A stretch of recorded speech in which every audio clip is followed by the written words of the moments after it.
नमस्कार दोस्तों, छठ मैया के गीत लेके आइल बनी जा। अगर वह सबके अच्छा लगी तो लाइक शेयर कमेंट करब जा। किया सूरज उगले काशी बनारस हो, किया सूरज ए छठिया मई के घटिया हो, किया सूरज ए छठिया मई के घटिया हो, किया सूरज नहीं सूरज उगले काशी बनारस हो, नहीं सूरज ए छठिया मई के घटिया हो,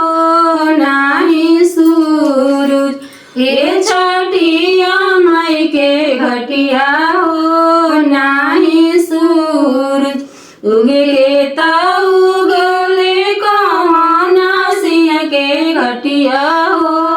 उनके घटिया आरग पारे हारा हर हो, उनके घटिया आरग पारे हारा हर हो, उनके घटिया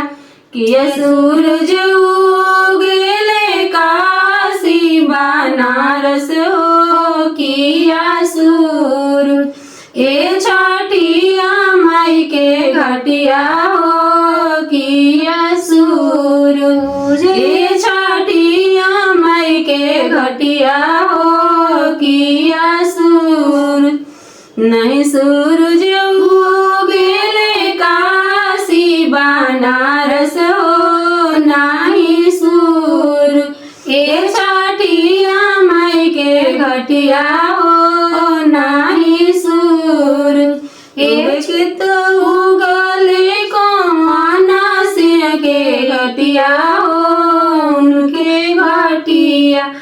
अरग पारे हारा हर हो, उनके घटिया